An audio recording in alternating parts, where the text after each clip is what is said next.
প্রিয় দর্শক, এ দেখতে পাচ্ছি একটি সুন্দর পানের বরজ, অনেক সুন্দর বর। এটা ওই যে আবার দেখতে পাচ্ছি একজন কৃষক বরে কাজ করতেছে, সম্ভবত এটি বরের মালিক। দেখি বরালা ভাই কি বলে। ও ভাই, বরে কি কাম করছেন? বরে কামের শেষ নাই ভাই, বরে প্রচুর পরিমাণ কাম, বুঝছেন? তো এত সুন্দর বর করেছেন, আসলে মানে জিজ্ঞাসা করলেও অনেকে মানে বলতেছেন আসলে আপনি এই পানের গোড়াতে কি দেন দিয়ে বলেন তো সর্বপ্রথম।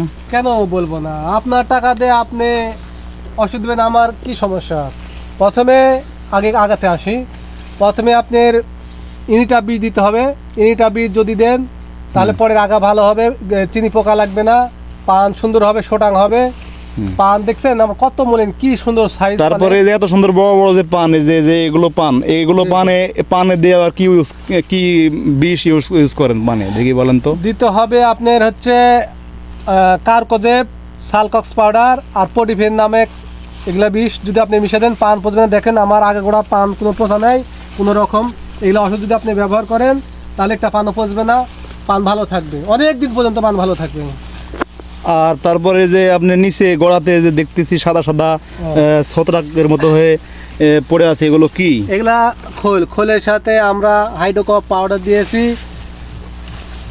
আপনি যদি হাইড্রোকপ পাউডার দেন, এর সাথে লুটন দিতে হবে। লুটন যদি দেন তাহলে শিকড় করবে, হাইড্রোকপ দিলে পান পচবে না আর শক্তি করবে। এর সাথে এক্রোভেটিয়াম 72 পাউডার দিতে হবে। যদি দেন তাহলে বড় শক্তি, বিপুল পরিমাণ বড় শক্তি করবে, বড় ভালো হবে। আর এই যে মূলত একটি মানে প্রত্যেকেরই একটি সমস্যা দাঁড়ায় কি, এই যে গোড়া পচন ধরে, আসলে গোড়া পচা রোধ করার জন্য আপনারা কি দেন? এটা দিতে হবে মেটাউন, এজিস্টার।